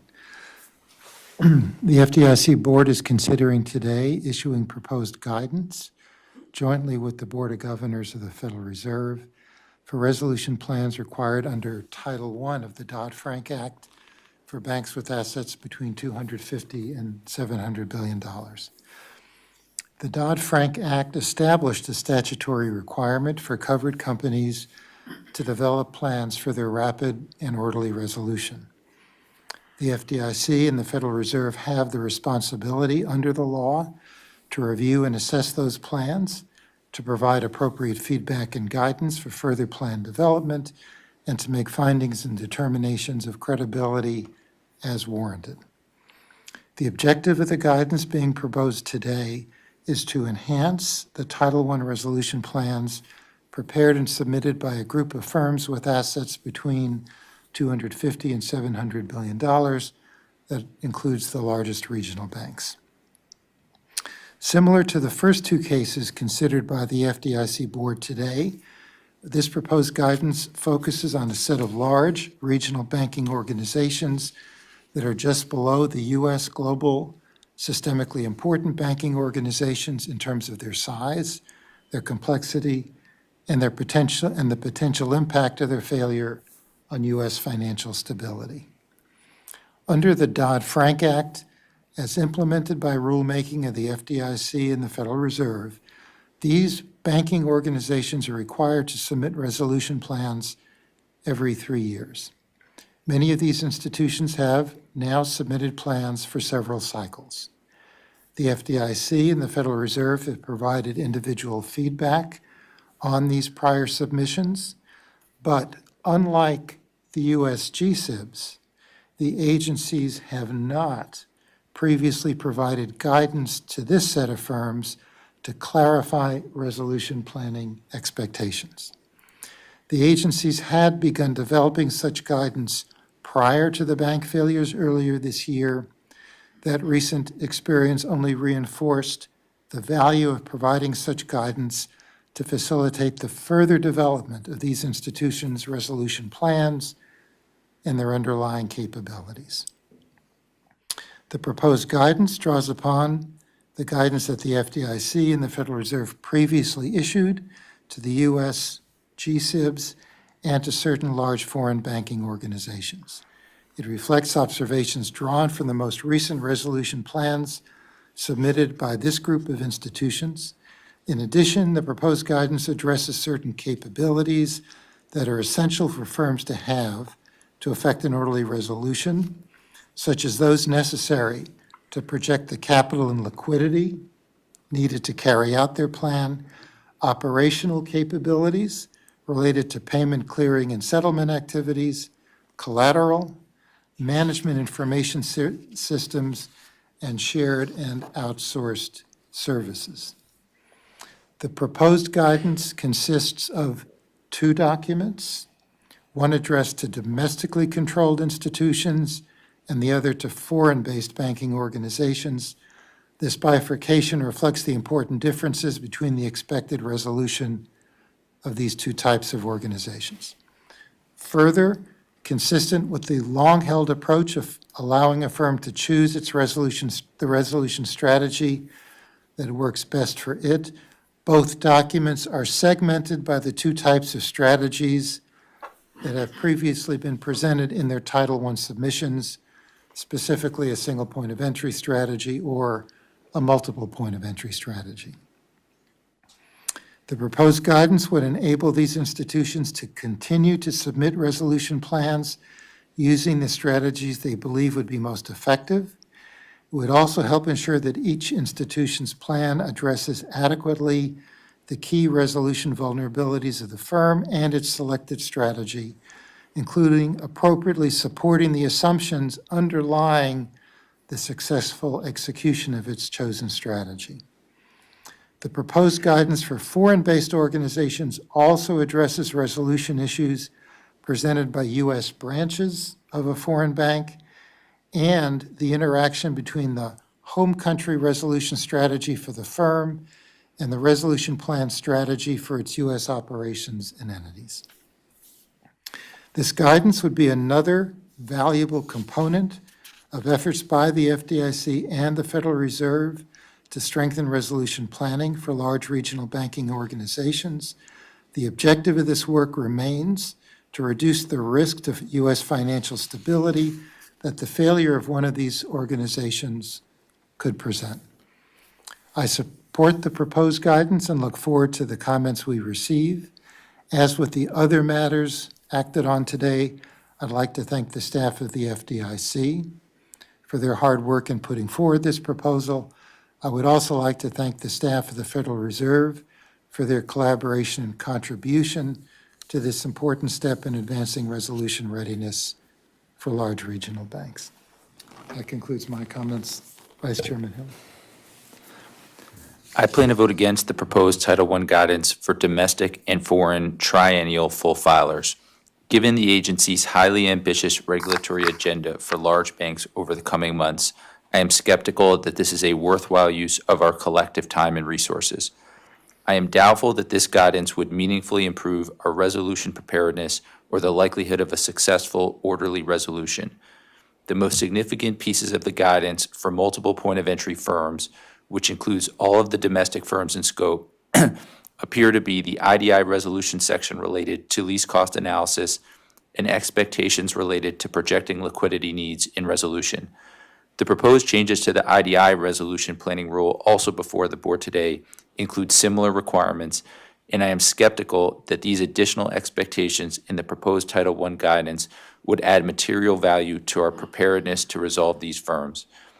In addition, while the proposal explicitly states that the agencies do not favor single point of entry over MPOE, most of the provisions are focused on SPOE firms. At the same time, we are also proposing a rule that would require long-term debt to be issued from the holding company at each of these firms. Given that not a single domestic firm in scope has adopted an SPOE strategy, it would be natural to wonder if the agencies intend to push Category 2 and 3 firms to an SPOE strategy. After more than a decade into resolution planning, it is worth considering whether the FDIC, as the entity ultimately responsible for determining how a bank will be resolved, along with the Federal Reserve, should decide in a clear and transparent manner whether and when institutions need to adopt an SPOE strategy. Conversely, what the agencies should not do is spend more than a decade approving an MPOE strategy for each of these firms, put out guidance that expressly states the agencies do not have a preferred strategy, and then without warning, find the plans not credible because of doubts about the MPOE strategy. Finally, the proposals note that the next round of plans is expected to be due sooner than 1 year after the guidance is finalized. In the 2019 resolution planning rule, the agencies indicated that any future guidance would be finalized more than a year before the next plans were due. It is continually embarrassing that the agencies demand that banks complete their work in a timely manner, yet are repeatedly unable to do so themselves. Thank you to the staff for their work on these proposals and on resolution readiness in general. I look forward to the comments. Thank you. Director McKiernan? Thank you, Chairman. I'll support today's proposed guidance. I do admit maybe finding it somewhat challenging to assess aspects of this proposal, in particular the guidance relating to the multiple point of entry strategy in the context of the many unanswered questions raised by today's proposed long-term debt and resolution planning rules. Ideally, we might have finalized those two proposals before proposing this guidance. However, I do think the events of March and April establish that there is some urgency to our remaining work to develop an effective resolution framework, and so I do support moving forward with this guidance at this time. That said, my support for the final guidance will be conditioned on a reasonable and transparent timeline and approach to expecting the incorporation of the final guidance in the future rounds of resolution planning submissions. Thank you, Chairman. Thank you. Director Sue? Chairman Grunberg, you summarized well the comments I was going to make, so I have no further comments or questions. Thank I will support the proposal. Thank you. Thank you. Director Chopra? Great. Thanks for the presentation and the work. I just had one question that I hope you might be able to share. In March, to avert the firm's failure, Credit Suisse was merged with UBS in a transaction facilitated by the Swiss. I wonder if you can share how the proposed guidance addressed some of the learnings from that experience with respect to the U.S. operations of large foreign banks. When Credit Suisse was experiencing its financial distress, we observed the challenges that the firm can have in trying to raise capital and liquidity when it is under stress. So we have thought about rearticulating the expectations about placement of capital in U.S. material entities to help alleviate the need of U.S. material entities for an injection of capital at a later time when it may be challenging to obtain. We also observed that the measurement systems used to measure the depth of the severity of the pressures varied between how the U.S. operations thought of what was happening and how the foreign-based management team thought of what was happening. And that complicates the judgments necessary to build a coordinated resolution approach across the globe. So we are proposing that guidance states that the FBO resolution plans should consider the Title I objectives, but also the group-wide plans, and to build them in such a way that the U.S. strategy is complementary to the home country's strategy. Like the acting comptroller, I think everything has been said, appreciated, and I'll pleased to support this. Thank you. If there are no other questions or comments on this proposed guidance, may I have a motion with respect for approval to publish the Title I guidance? So motioned. Thank you. And a second? Thank you. I'll now call the roll for the vote to approve the request to publish. I vote aye. Vice Chairman Hill? No. Director McKiernan? Aye. Director Sue? Aye. Director Chopra? Aye. The ayes have it, and the motion is adopted. Thank you all.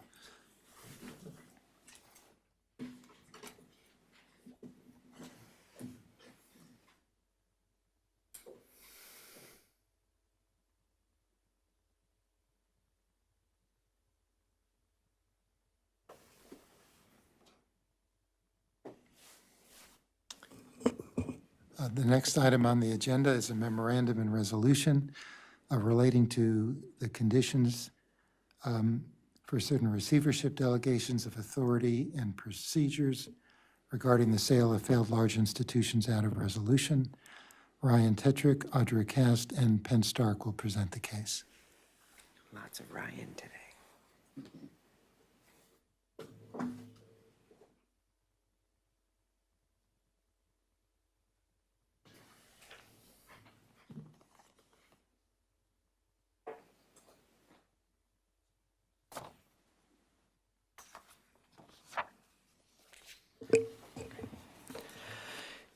Chairman Gerberg and members of the FDIC Board, staff is proposing the Board of Directors approve certain procedures be added to failing bank board cases for insured depository institutions with $50 billion in assets or more. That would provide a consultative process with the board on the least cost resolution transaction with an assuming institution. I'll refer to this as an AI resolution transaction. The process would require the Director of Complex Institution Supervision and Resolution, CISR, in the case of any IDI with assets of $100 billion or more in total assets, or the Director, Division of Resolutions and Receiverships, DRR, in the case of any IDI with assets of $50 billion or more, but less than $100 billion. To provide to each board member information on the marketing process and the least cost resolution transaction, and to inquire of each board member as to whether a board vote should be held on the approval of the proposed AI resolution transaction. As background, when an IDI is in danger of default and the FDIC it appears that the FDIC will be appointed as receiver once it fails, a failing bank case is presented to the board, which includes the staff's proposed marketing plans. Typically, staff proposes to market the IDI in a way that is expected to result in a least cost transaction with an acquiring institution acquiring certain assets in the insured or all deposits of the failing IDI. As part of each failing bank case, the board may delegate certain authority to staff. The failing bank case requests that the board invoke authority under a board resolution originally adopted in 1999, commonly referred to as the Robinson Resolution, which authorizes, among other things, an AI resolution transaction or a payout of insured deposits and liquidation of the bank's assets. With this resolution approved, staff then has the necessary delegated authority to resolve the failing IDI and proceeds with the resolution process, subject to request by board members for briefings or consultations, including on the marketing and bid approval process. During the financial crisis of 2008 to 2013, there were 489 IDI failures, and in each instance, the board authorized the exercise of the authority under the Robinson Resolution. More recent failures have similarly invoked the Robinson Resolution. Turning to the proposal under consideration today, we note that the approval process for a failing bank case can take place under circumstances that involve a very tight time frame for the resolution of the failing IDI, particularly for institutions that are in danger of default due to liquidity issues. This requires quick action be taken to deal with the failure to minimize losses to the Deposit Insurance Fund. Throughout the development of each of the recent failing bank board cases, staff was available to consult with and answer questions from members of the board and their staff. In light of recent experience, and in recognition of the potential impact of a large bank failure, and in order to ensure consistency, staff recommends the development of a more formal consultative process in conjunction with all IDIs with assets of $50 billion or more. The board would continue to invoke the Robinson Resolution through the approval of the failing bank board case, but would require that, once the staff has identified the bid that would result in a least cost AI resolution transaction, Staff would consult with each member of the board as to the marketing of the failed IDI to potential bidders, the number of bids that were submitted, the least cost determination analysis, and the resolution transaction that the Director CISR or the Director DRR recommends. In the course of these consultations, the Director of CISR or DRR would inquire of each board member whether a board vote should be held on the proposed transaction. If a majority of the board members indicate that a board vote on approval of the proposed AI resolution transaction should be held, the relevant director would so advise the chairperson of the board, and a board vote would be held either in a board meeting closed to the public or notationally. If a majority of the board does not indicate that a board vote on the proposed AI resolution transaction should be held, the Director of CISR or the Director of DR would retain all previously delegated authority to approve and proceed with the proposed AI resolution transaction without a need for a board vote.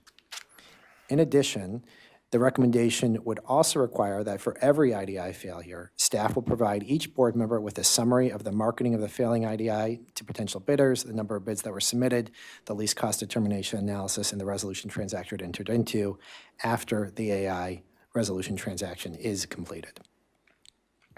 So staff proposes that the board approve these revised procedures for IDIs with assets of $50 billion or more. And of course, we're glad to take any questions you might have. Great, thank you very much. I have a brief statement, and then with the board's permission, I'll turn to Director McKiernan to offer his proposal with a statement, and then we'll turn to the other members of the board for comment, if that's okay.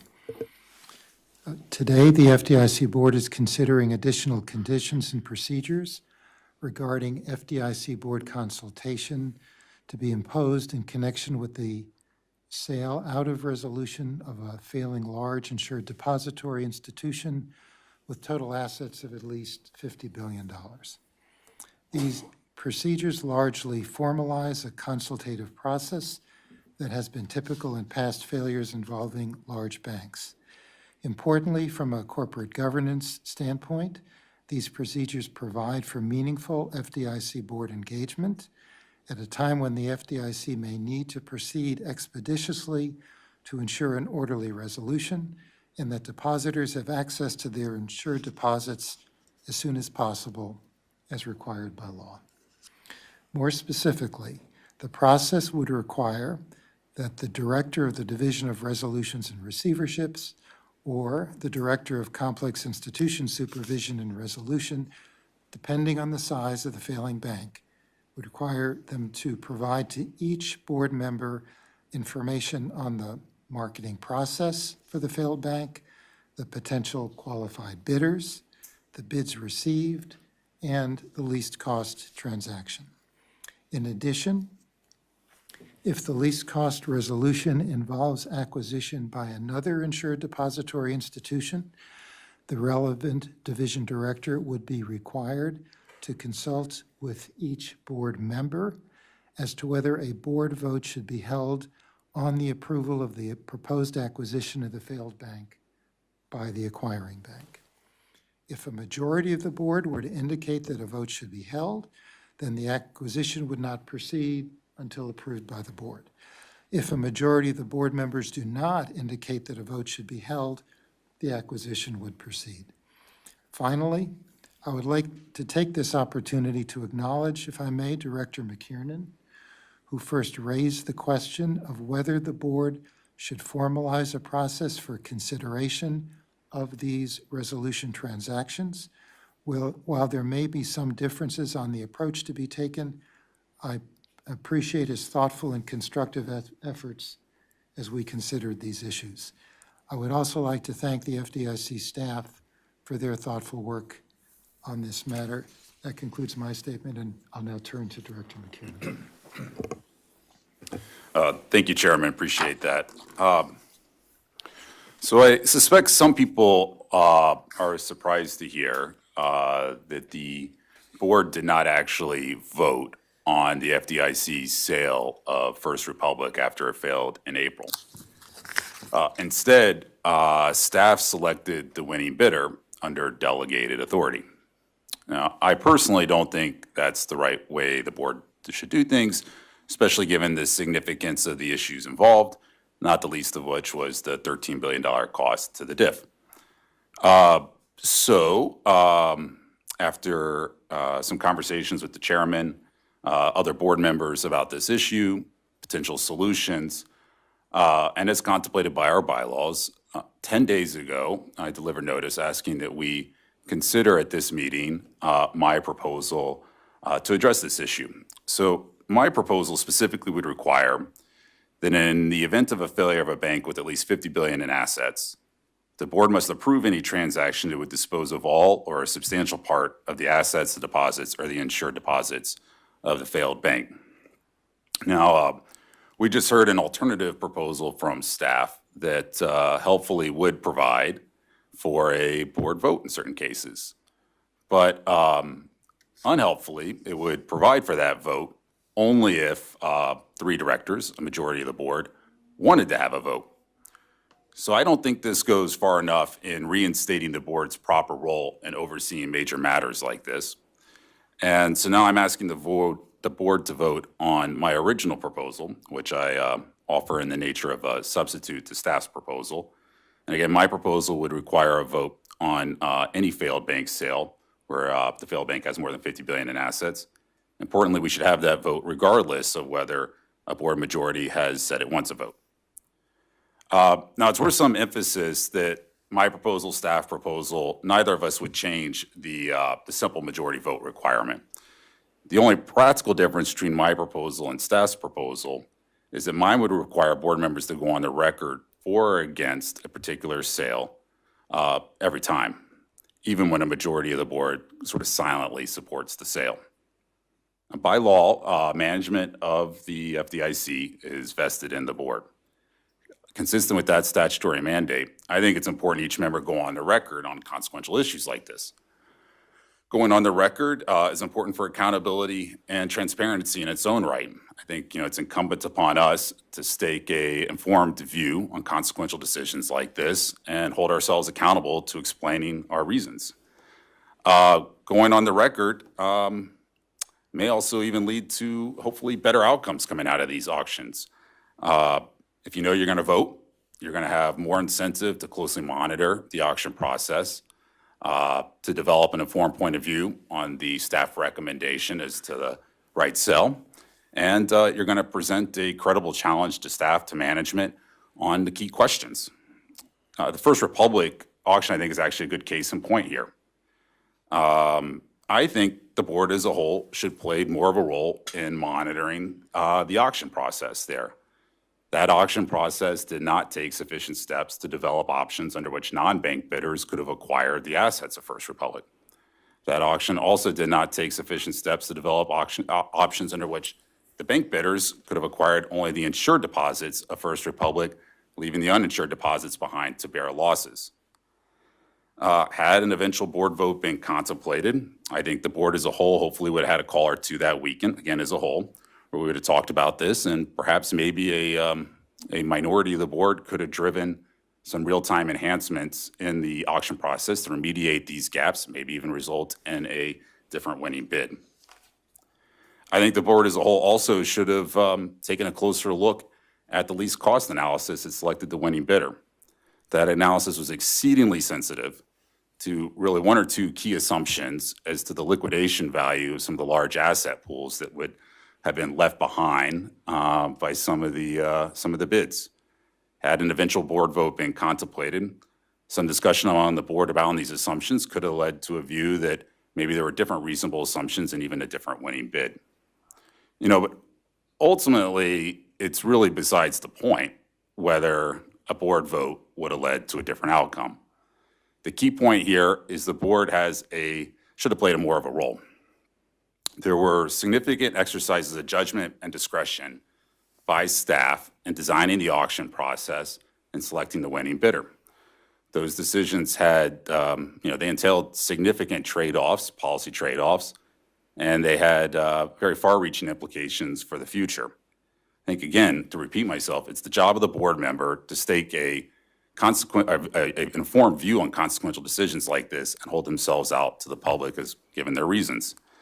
And we shouldn't, in my view, try to give ourselves some plausible deniability around these key questions by delegating the hard questions to staff.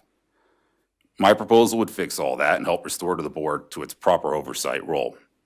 Before closing, let me just say how much I really do appreciate the chairman's time and attention to this matter. He's been incredibly generous with his time and very gracious in our conversations. Also really appreciate the style, the attention, the energy he's devoted towards facilitating a constructive dialogue on this issue and fostering discussion among the other board members. I think it's fair to say he and I do share a sense of agreement on the importance of formalizing the board's role in overseeing failed bank resolutions. And I also think the FDIC is well served by some of these frank discussions, even where there are differences of views. I think that's kind of the point of the board. And so I hope discussions of this sort will continue in the future. Finally, I'll submit a longer, more complete statement for the record to get some more of the background and rationale for my proposal. With that, I'll make a motion on my proposed resolutions as a substitute to the staff's proposal. Thank you. Thank you. I'll now turn to the other members of the board for comment, and then we'll vote on the two proposals, if that's okay with everybody. Vice Chairman Hill? I plan to vote in favor of both proposals. When Silicon Valley Bank and Signature Bank failed in March, and board members were asked to support the systemic risk exception, I felt strongly that the 2/3 board vote requirement should flow through to the sales of the failed banks. I appreciate the chairman's willingness to agree to that request. I do not think those board votes impeded the sales process, and I think it was helpful to have had consensus at the board in support of the options chosen. As Director McKernan noted in his statement, and as my colleagues have often reminded the world over the past couple years, the management of the FDIC is vested in the Board of Directors, and it seems hard to deprive the board a role in resolving large banks. As a result, I will support Director McKernan's proposal. That being said, I am also mindful of the potential time constraints that could be present when one of these institutions fails, and I view the staff's proposal as a reasonable compromise that balances these objectives while achieving a similar result. I also appreciate the chairman's willingness to include a separate provision I requested that will require the staff to share certain information related to failed bank auctions with board members following bank failures of any size. Separately, I do find it a little strange that Director McKernan's proposal may get voted down on the same day we approve proposed changes to the IDI resolution planning rule that, as I understand it, would require the FDIC board to vote on the credibility of every IDI resolution plan. In practice, this means the board would be required to vote on how a bank is resolved if it fails in Never Never Land, but would not necessarily vote on how the bank is resolved if it fails on planet Earth. I would like to thank Director McKernan and the staff for advancing these proposals, and I look forward to supporting both of them. Thank you. Director Sue? Thank you. I support staff's proposal regarding conditions to certain receivership delegations of authority and procedures. Enhancing board engagement in situations involving failed large banks is important. It can lead to better outcomes and can bolster public trust in the FDIC and the banking system. But it must be calibrated to ensure sufficient procedural efficiency so that major matters can be handled effectively and in a timely manner. Complexity and time are key factors. In cases where the underlying situation is highly complex or when the time for decision-making is limited, requiring a board vote could potentially frustrate or impede the FDIC's practical ability to achieve a least cost resolution in an orderly manner. For instance, in the fog of large bank failures, the risk of a game of telephone, as information is gathered and shared, is elevated. Complexity and time pressures can further exacerbate that risk. Multiply that by 5 board members, each seeking to do the right thing, but with differing levels of familiarity with the failing bank and associated issues. And the likelihood that such a process creates counterproductive noise and confusion can rise materially. Giving the board the power and flexibility to decide whether a vote should be taken, as the staff proposal does, helps mitigate that risk. I also believe it's important to consider this issue of board engagement in the broader context of large bank resiliency and resolvability. Time, optionality, and certainty are highly valuable in failing bank situations. Greater capital and liquidity resources provide for more time and more options for orderly sales, all other things being equal. Stronger resolution capabilities ensure more reliable, more timely, and more actionable information. In short, the recently proposed enhancements to large bank capital and today's proposed enhancement to resolvability complement the governance enhancements being discussed here. This is why I'm supportive of all these enhancements, including staff's proposal. Thank you. Thank you. Director Chopra? Well, first, thanks to Director McKernan for actually starting this process and to the chairman and staff for putting this together.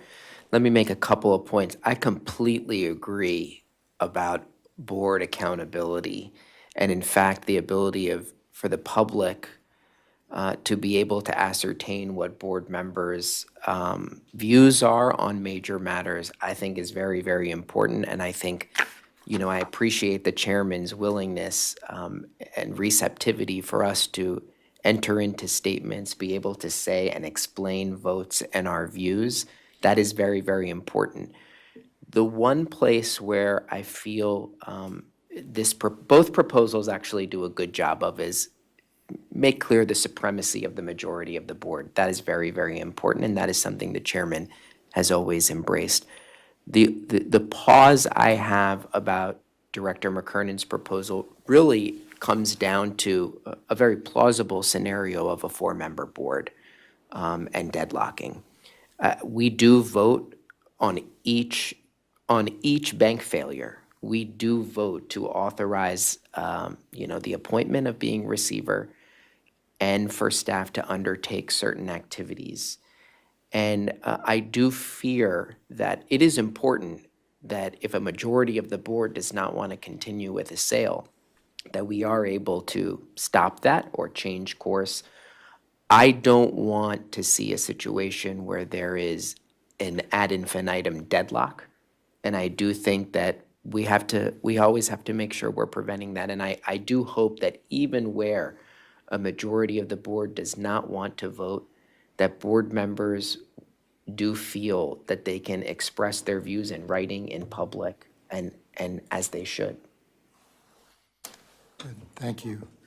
Any other comments or questions? So we'll vote on these proposals in order. First, may I have a motion with respect to Director McKiernan's proposal regarding mid-sized and large failed bank sales? So moved. Thank you. And a second? Second. Thank you very much. I'll now call the roll on Director McKiernan's proposal. I vote no. Vice Chairman Hill? Aye. Director McKiernan? Aye. Director Sue? No. Director Chopra? Very respectfully, no. No, but.